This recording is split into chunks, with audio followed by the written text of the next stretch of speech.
ॐ भूर्भुवः स्वः तत्सवितुर्वरेण्यं भर्गो देवस्य धीमहि धियो यो नः प्रचोदयात्। शांति शांति शांति। नमस्ते मेरे प्रिय दोस्तों, ये महर्षि रामना से बातचीत का 23वां वीडियो है। ये वीडियो शुरू होता है बातचीत संख्या 245 से। 8 सितंबर 1936 बातचीत संख्या नंबर 245। दो पारसी महिलाएं कुमारी गुलबाई तथा शिरीन बाई बैराम जी एक ही मुख्य बिंदु को लेकर प्रश्न कर रही थी। उनकी जिज्ञासा कुल मिलाकर एक थी। मैं जानती हूँ कि आत्मा अहंकार से परे है। मेरा ज्ञान सैद्धांतिक है, व्यवहारिक नहीं। मुझे आत्मा का वास्तविक साक्षात्कार कैसे प्राप्त होगा? महर्षि, साक्षात्कार कोई नवीन प्राप्ति नहीं करनी है, वह है ही। केवल इतना ही आवश्यक है कि मैंने साक्षात्कार नहीं किया है, इस संकल्प से मुक्ति पा लें। भक्त, तब तो प्रयास की कोई आवश्यकता नहीं। महर्षि, नहीं, संकल्प शून्य हो जाना अथवा मन की शांति ही साक्षात्कार है। ऐसा कोई अक्षर नहीं जब आत्मा नहीं है। जब तक संशय है तथा साक्षात्कार न होने का भाव है, तब तक इन संकल्पों से मुक्त होने का प्रयास करते रहना चाहिए। इन संकल्पों का कारण आत्मा का अनात्मा से तादात्म्य कर लेना है। जब अनात्मा का लोप होगा तब केवल आत्मा शेष रहेगा। किसी जगह को खाली करने के लिए वहाँ की वस्तुओं को हटाना ही पर्याप्त है। खाली जगह कहीं बाहर से नहीं लाई जाती। न केवल इतना ही नहीं, अपितु भरी जगह में भी अवकाश तो है ही। संकल्पों के अभाव का अर्थ शून्यता नहीं है। ऐसा भी कोई होगा जिसे शून्यता का बोध हो। ज्ञान अथवा अज्ञान मन को है, वे द्वैत से उत्पन्न होते हैं, किंतु आत्मा ज्ञान अथवा अज्ञान से परे है। वह स्वयं प्रकाश है।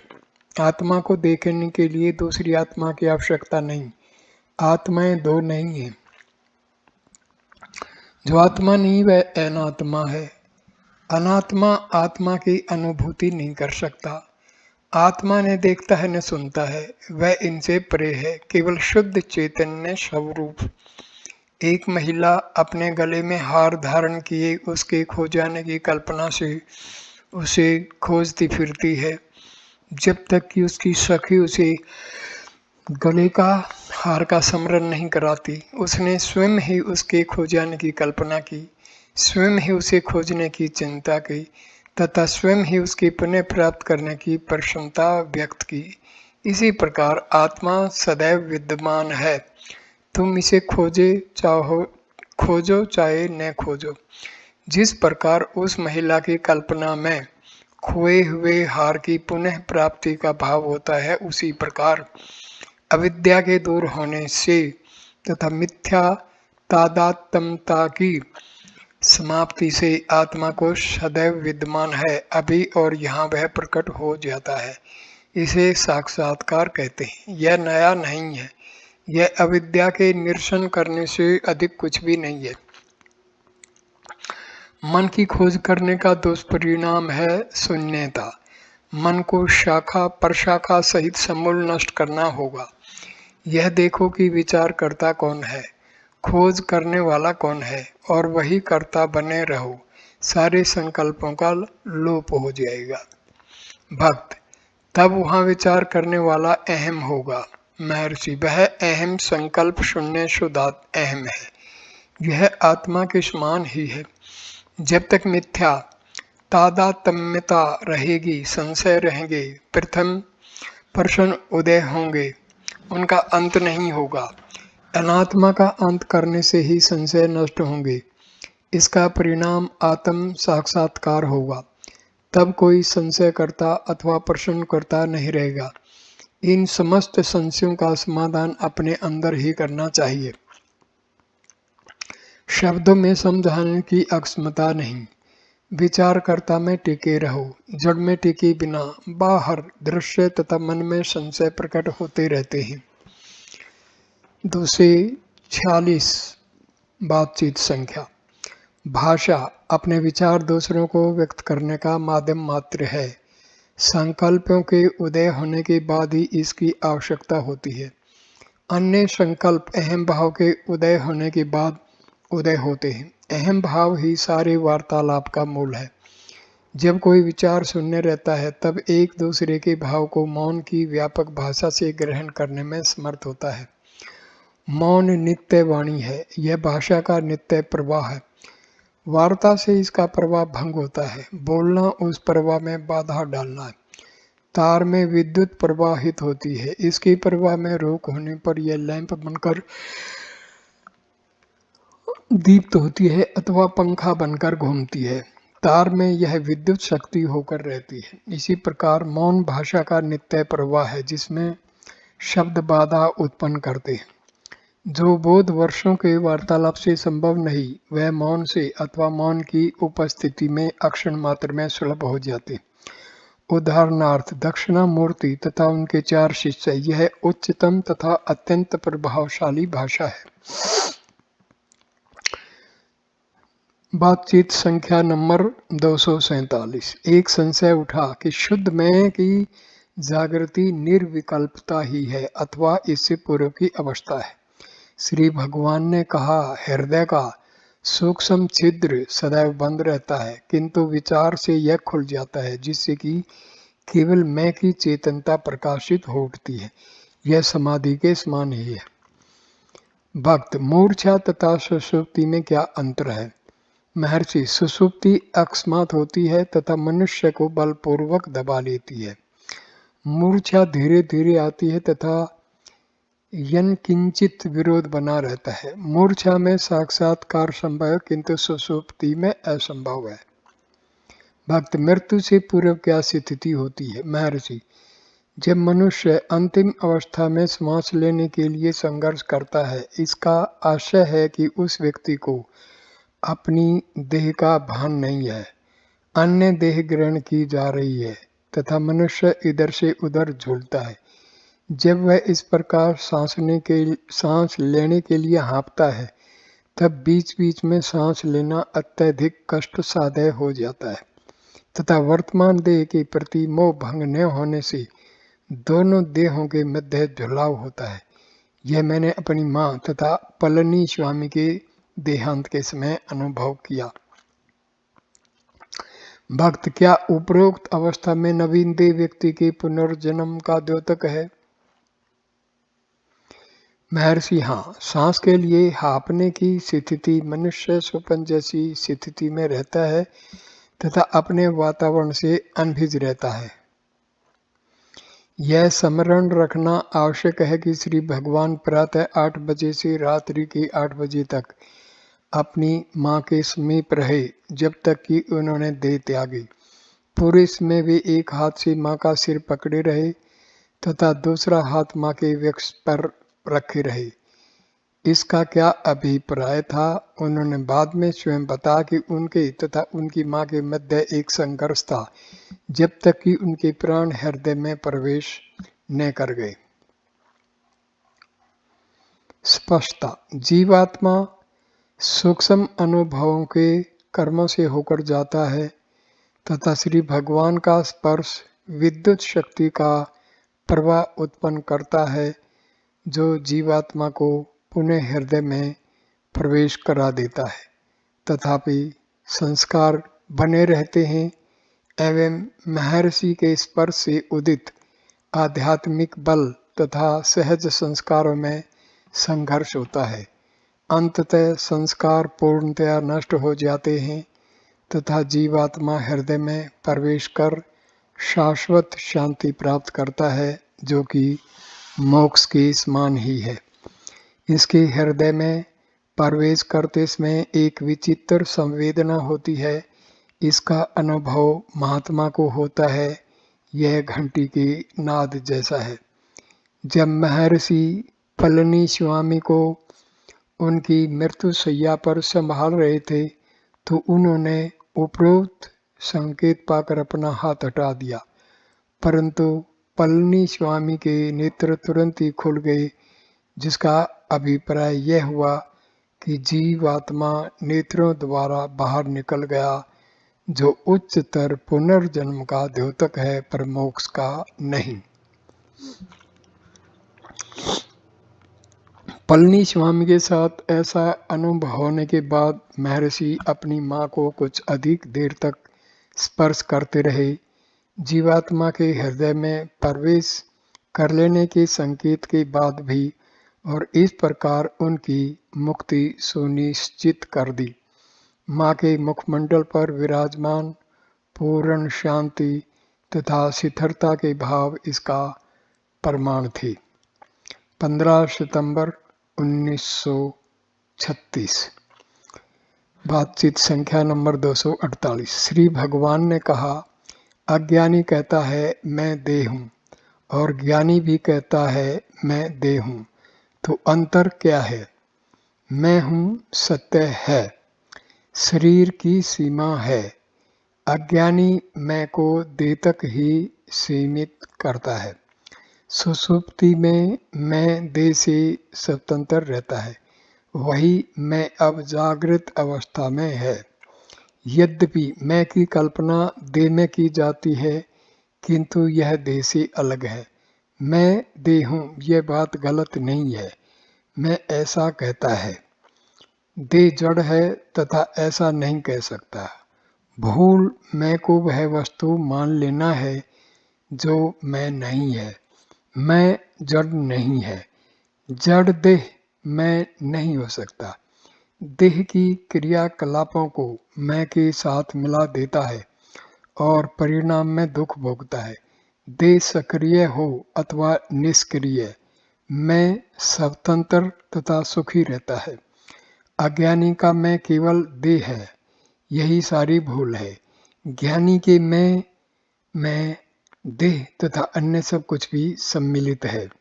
स्पष्ट कोई चीज की सत्ता उदय होती है जिससे भ्रम उत्पन्न होता है।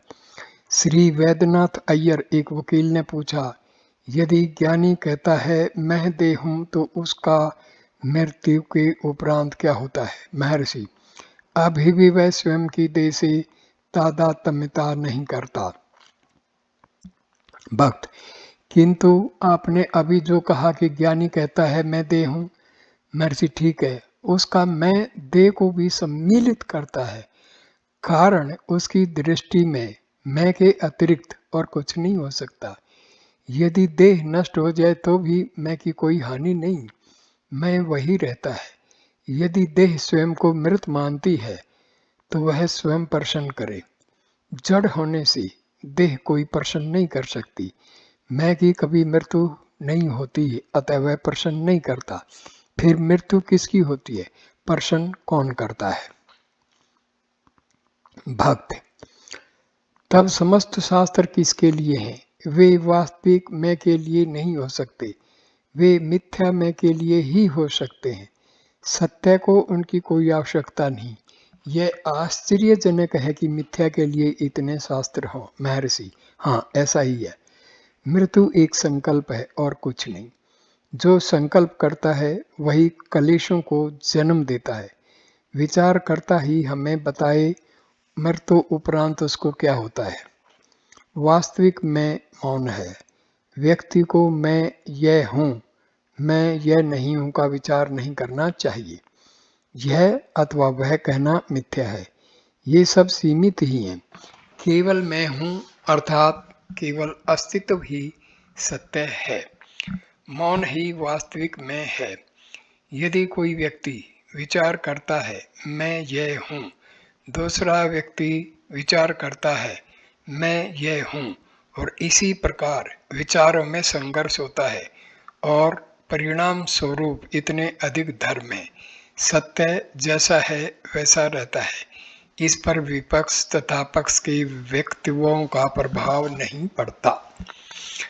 भक्त, मृत्यु क्या है? क्या यह देहपात नहीं है? महर्षि, क्या तुम सुषुप्ति में इसकी कामना नहीं करते? तब क्या भूल होती है? भक्त, किंतु मैं जानता हूँ कि मैं जागूंगा।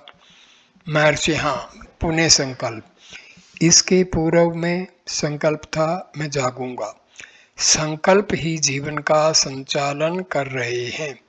संकल्पों से मुक्ति ही व्यक्ति का वास्तविक स्वरूप अथवा आनंद है। 24 सितंबर 1936। बातचीत संख्या नंबर 249। अज्ञान दो प्रकार का है। पहला, आत्मा की विस्मृति। दूसरा, आत्मा के ज्ञान में बाधा। संकल्पों को नष्ट करने के लिए साधनों की आवश्यकता होती है। यह संकल्प पूर्व जन्म के बीज रूप संस्कारों की पुण्य अभिव्यक्ति हैं। इनसे नानात्व उदय होते हैं जिनसे सारे कष्ट उत्पन्न होते हैं।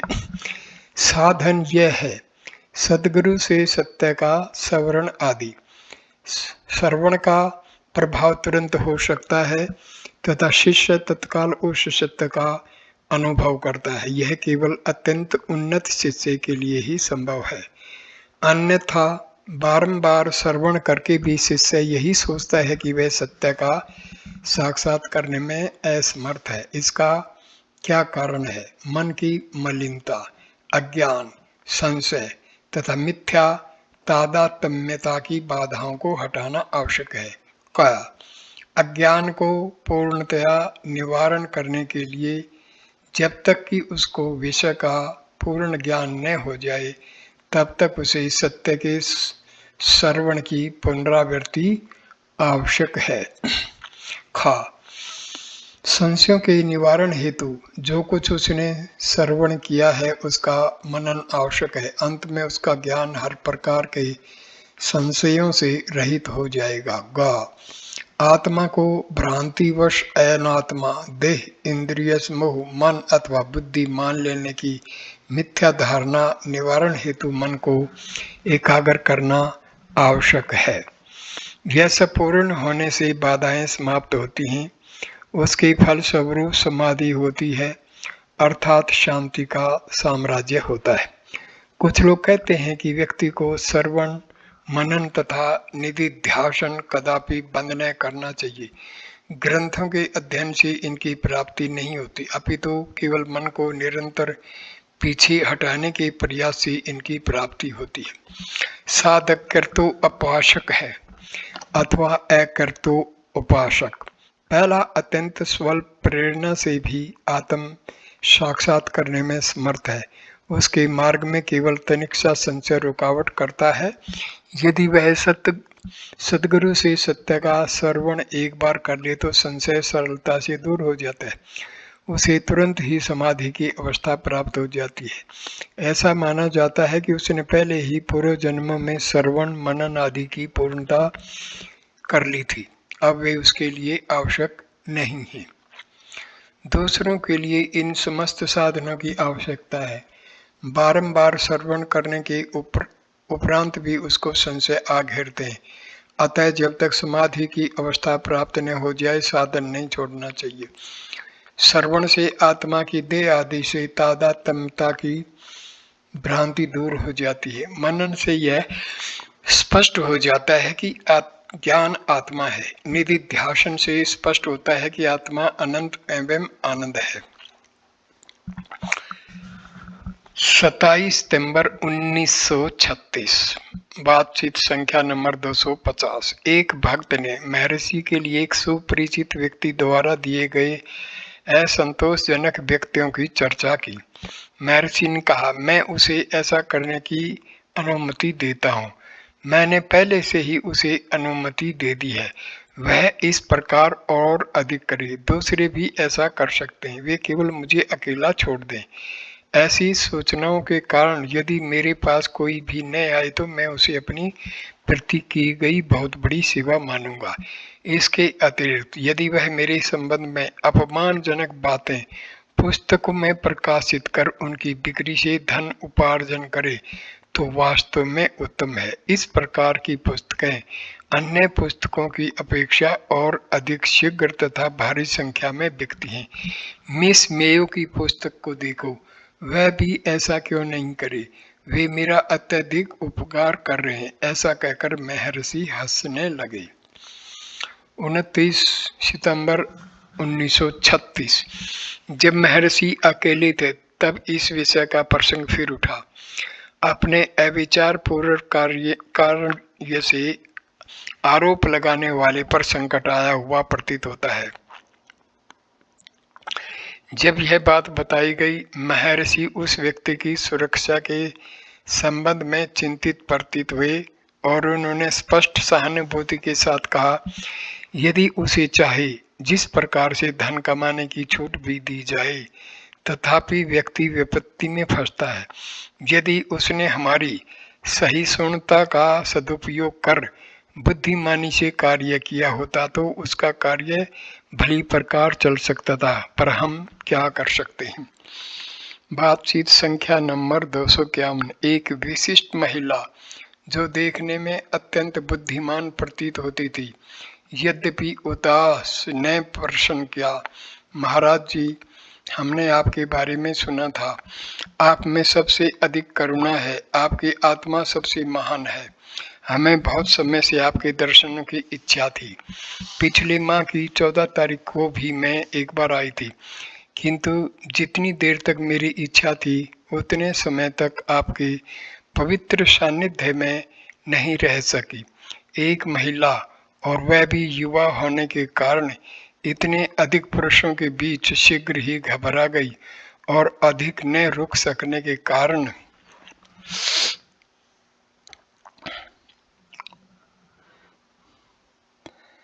ही एक दो सरल प्रश्न करके चल दी। देश के हमारे भाग में ऐसे पवित्र पुरुष नहीं हैं। मैं जो कुछ चाहती हूँ वह सब कुछ होने से मैं सुखी हूँ, किंतु मुझे मन की वह शांति नहीं है जिससे आनंद प्राप्त होता है। आपके आशीर्वाद से मैं वह शांति पा सकूं, इसलिए अब मैं यहाँ उपस्थित हुई हूँ। महर्षि, भक्ति से तुम्हारी इच्छा पूर्ण होगी। भक्त, मैं जानना चाहती हूँ कि वह शांति किस प्रकार प्राप्त कर सकती हूँ। कृपया अपनी कृपा करके मेरा मार्गदर्शन करें। महर्षि, हाँ, भक्ति तथा समर्पण। भक्त, क्या मैं भक्त होने के योग्य हूँ? महर्षि, प्रत्येक भक्त हो सकता है। आध्यात्मिक पथ सबको सुलभ है और किसी को भी उससे वंचित नहीं किया गया है। व्यक्ति चाहे वृद्ध हो अथवा युवा, पुरुष हो अथवा स्त्री। भक्त, मैं वास्तव में यही जानना चाहती हूँ। मैं युवा हूँ तथा गृहिणी हूँ। गृहस्थ धर्म के कुछ कर्तव्य हैं। क्या ऐसी स्थिति में भक्ति संगत है? महर्षि, निश्चय ही। तुम क्या हो? तुम देह नहीं हो, तुम शुद्ध ज्ञान स्वरूप हो। गृहस्थ धर्म तथा जगत उस शुद्ध चैतन्य पर प्रतीत होने वाले केवल दृश्य मात्र हैं। वह चैतन्य अप्रभावित रहता है। तुम्हारा निज स्वरूप जैसा है वैसा रहने में क्या बाधा है? भक्त, महर्षि के उपदेश की पद्धति की मुझे पहले से ही जानकारी है। यह आत्मा की खोज करना है। फिर भी मुझे संशय बना रहता है कि क्या इस प्रकार की खोज गृहस्थ जीवन के अनुकूल है? महर्षि, आत्मा सदैव है। तुम वही हो, तुमसे अन्य कुछ नहीं है, तुमसे पृथक कुछ नहीं हो सकता। अनुकूलता अथवा प्रतिकूलता का प्रश्न ही नहीं उठता। भक्त, मैं अधिक स्पष्ट करूंगी। यद्यपि मैं एक अपरिचित हूँ, फिर भी मुझे अपनी चिंता का कारण व्यक्त करना ही है। मुझे ईश्वर ने संतान सुख भी दिया है। गत फरवरी में एक लड़का एक अच्छे ब्रह्मचारी का देहावसान हो गया। मैं शोक संतप्त हो गई। मैं इस जीवन से ऊब गई। मैं अपना जीवन आध्यात्मिक बनाना चाहती हूँ। केवल मेरे गृहिणी के कर्तव्य मुझे एकांत में नहीं रहने देते, इस कारण मुझे संशय हुआ।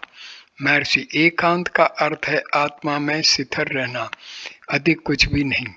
इससे न तो एक प्रकार के वातावरण को त्याग कर अन्य प्रकार के वातावरण में चले जाने का अभिप्राय है अन्य स्थूल जगत को त्याग कर मानसिक जगत में प्रवेश करना है। पुत्र का जन्म अथवा उसकी मृत्यु आदि केवल आत्मा में दृष्टि गोचर होते हैं। सुषुप्ति की अवस्था का स्मरण करो। क्या तुम्हें कुछ होने का बोध था? यदि पुत्र अथवा जगत सत्य हो तो सुषुप्ति में इन्हें तुम्हारे साथ क्यों उपस्थित न रहना चाहिए? सुषुप्ति में तुम स्वयं के अस्तित्व से इनकार नहीं कर सकते। तुम इस बात से भी इनकार नहीं कर सकते कि तब तुम सुखी थे। अब बातें करने वाले एवं संशय करने वाले तुम वही व्यक्ति हो। तुम्हारे अनुसार तुम सुखी नहीं हो, किंतु सुषुप्ति में तुम सुखी थे। इस बीच में सुषुप्ति के सुख को नष्ट करने के लिए क्या बात हो गई? वह अहंकार का उदय है। जागृत अवस्था में यह नई वस्तु उदय हो गई है। सुषुप्ति में अहंकार का अस्तित्व नहीं था। अहंकार का जन्म ही व्यक्ति का जन्म कहा जाता है, अन्य किसी प्रकार का जन्म नहीं है। जिसका जन्म है उसकी मृत्यु अवश्य भावी है। अहंकार को मार दो। जिसका एक बार मरण हो गया उसके फिर मरने का भय नहीं है। अहंकार की मृत्यु के उपरांत भी आत्मा अवशेष रहती है। यही आनंद है, यही अमरत्व है। भक्त यह कैसे हो? महर्षि, यह देखो कि यह संशय किसको है। संशय करता कौन है? विचार करने वाला कौन है?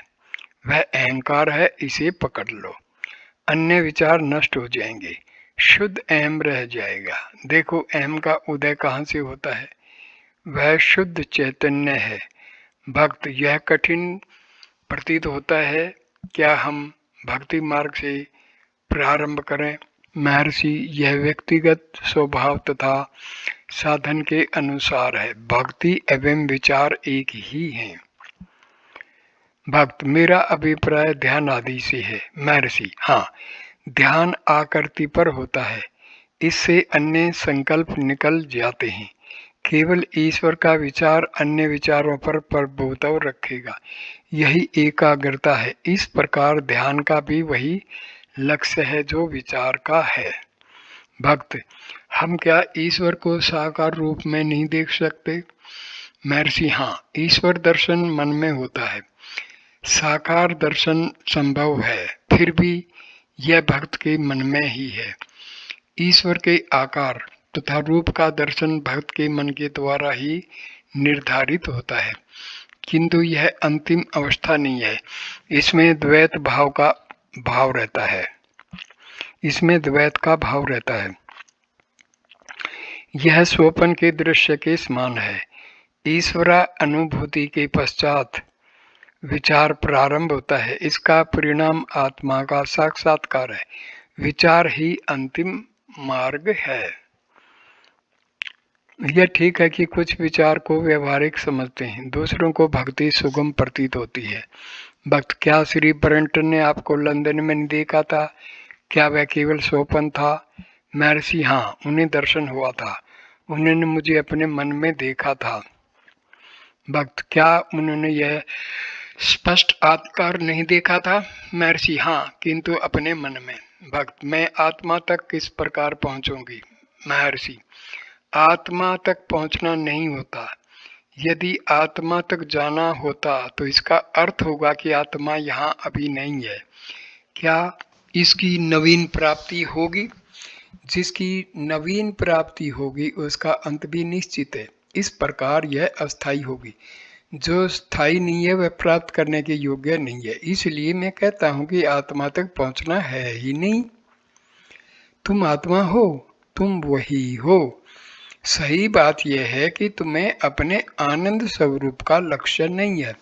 प्रमाद अकस्मात आकर पूर्ण आनंद को आवृत कर लेता है। इस अज्ञान को हटाने के लिए ही प्रयास किए जाते हैं। यह अज्ञान मिथ्या ज्ञान से युक्त है। शरीर और मन आदि का आत्मा के साथ तादात्म्यता ही मिथ्या ज्ञान है। यह मिथ्या तादात्म्य में निकल जाना चाहिए और तब आत्मा ही अवशेष रहेगा। भक्त, यह कैसे होगा? महर्षि, आत्मा की खोज से। भक्त यह कठिन है। महाराज, क्या मैं आत्मा का साक्षात कर सकती हूँ? कृपा कर मुझे बताएं, यह अत्यंत कठिन लगता है। महर्षि, तुम अभी भी आत्मा हो, अतः साक्षात्कार प्रत्येक को समान है। साक्षात्कार साधकों में भेद नहीं करता। यह संशय ही कि क्या मैं साक्षात कर सकती हूँ तथा यह भाव कि मैंने साक्षात नहीं किया है बाधाएं हैं, इनसे भी मुक्त हो जाओ। भक्त, किंतु अनुभव भी आवश्यक है। जब तक मुझे अनुभव नहीं हो तब तक इन क्लेशकारक संकल्पों से मैं किस प्रकार मुक्त हो सकती हूँ? महर्षि, ये भी मन में ही है, क्योंकि तुमने स्वयं की देह से तादात्म्यता कर रखी है, इसीलिए ये विचार है। यदि यह मिथ्या तादात्म्यता न रहे तो अज्ञान नष्ट हो जाएगा और सत्य स्पष्ट होगा। भक्त, तथापि मैं इसे कठिन पाती हूँ। भगवान के अनेक शिष्यों ने उनके अनुग्रह से विशेष कठिनाई के बिना साक्षात्कार किया है। मैं भी वही अनुग्रह चाहती हूँ। महिला होने के कारण तथा दूर रहने से इच्छा अनुसार बारंबार तथा पर्याप्त समय के लिए महर्षि का पावन सानिध्य प्राप्त करने में असमर्थ हूँ। संभवतया पुण्य आ ही नहीं सकूं। मैं भगवान के अनुग्रह की प्रार्थना करती हूँ। अपने स्थान पर वापस जाकर मैं भगवान का स्मरण करना चाहती हूँ। भगवान ने मेरी प्रार्थना स्वीकार करने की कृपा करें। महर्षि, तुम कहाँ जा रही हो? तुम कहीं नहीं जा रही हो। यदि तुम्हें देह मान भी लें तो क्या तुम्हारी देह लखनऊ से तिरुवन्नमलाई तक आई है? तुम केवल मोटर में बैठी तथा एक ने एक वाहन चलते रहे और अंततः तुम कहती हो कि तुम यहाँ आ गई। वास्तव में तुम देह नहीं हो, आत्मा नहीं चलता, इसमें जगत चलता है। तुम जो हो वही हो, तुम में कोई परिवर्तन नहीं है। इस प्रकार यहाँ से जाना, ऐसा देखने पर भी तुम यत्र तत्र सर्वत्र हो। दृश्य बदलते रहते हैं। जहाँ तक अनुग्रह का प्रश्न है, अनुग्रह तुम्हारे अंदर है। यदि अनुग्रह बाहर हो तो वह व्यर्थ है। अनुग्रह आत्मा है, तुम उसके प्रचालन से कभी भी बाहर नहीं हो। अनुग्रह सदैव है। भक्त, मेरा आशय यह था कि जब भी आपके रूप का ध्यान करूं, मेरा मन सशक्त हो तथा आपकी ओर से भी सहयोग प्राप्त हो। मुझे मेरे व्यक्तिगत प्रयासों तक ही न छोड़ा जाए जो कि दुर्बल ही हैं। महर्षि, अनुग्रह आत्मा है, मैं यह कह ही चुका हूँ। यदि तुम भगवान का स्मरण करते हो तो आत्मा की प्रेरणा से करते हो। क्या अनुग्रह पहले से ही नहीं है? क्या एक भी अक्षण ऐसा है जब तुम में अनुग्रह परिचालन न कर रहा हो? तुम्हारे स्मरण के पहले से ही अनुग्रह है। यही सहयोग है, यही प्रेरणा है, यही आत्मा है तथा यही अनुग्रह है। चिंता का कोई कारण नहीं है। भक्त, क्या मैं संसार में रहकर भी आध्यात्मिक साधन कर सकती हूँ? महर्षि, हाँ, निश्चय ही ऐसा ही करना आवश्यक है। भक्त, क्या संसार बाधा नहीं है? क्या सारे धार्मिक ग्रंथ त्याग का समर्थन नहीं करते? महर्षि, संसार केवल तुम्हारे मन में है। संसार कभी नहीं कहता कि मैं संसार हूँ, अन्यथा यह सदैव रहता है तथा सुषुप्ति भी रहता है। क्योंकि यह सुषुप्ति में नहीं है, अतः यह अस्थायी है। अस्थायी होने से इसमें बल नहीं है। बल नहीं होने से आत्मा सहज ही इसे वश में कर लेता है। केवल आत्मा ही स्थायी है। आत्मा का अनात्मा से तादात्म्य में होना ही त्याग है। अविद्या के नष्ट होने के पश्चात अनात्मा नहीं रहता, यही वास्तविक त्याग है। भक्त, तब आपने अपनी युवावस्था में गृह त्याग क्यों किया? महर्षि, यह मेरा प्रारब्ध है। प्रत्येक व्यक्ति के इस जीवन के आचरण का कर्म उसके प्रारब्धानुसार निश्चित होता है। मेरा प्रारब्ध इस प्रकार का है, तुम्हारा प्रारब्ध उस प्रकार का है। भक्त, क्या मुझे भी त्याग नहीं करना चाहिए? महर्षि, यदि तुम्हारा प्रारब्ध वैसा होता तो ये प्रश्न नहीं उठता। भक्त, इसलिए मुझे संसार में रहकर आध्यात्मिक साधना में संलग्न रहना चाहिए। अच्छा, क्या मैं इसी जन्म में साक्षात कर सकूंगी? महर्षि, इसका उत्तर दिया जा चुका है। तुम सदैव आत्मा हो। आंतरिक प्रयास कभी निष्फल नहीं जाता, सफलता सुनिश्चित है। भक्त, क्या महर्षि मुझे भी अनुग्रह प्राप्त करने की कृपा करेंगे? महर्षि मुस्कुराए और कहा, ओम ओम। आशीर्वाद एवं प्रणाम के साथ भेंट समाप्त हुई और मंडली तुरंत रवाना हो गई। इस वीडियो को मैं यहीं विराम देता हूँ। ये वीडियो देखने के लिए धन्यवाद। नमस्कार मेरे प्यारे दोस्तों। इस वीडियो को लाइक करना, कमेंट करना, शेयर करना और चैनल को सब्सक्राइब करना। नमस्कार।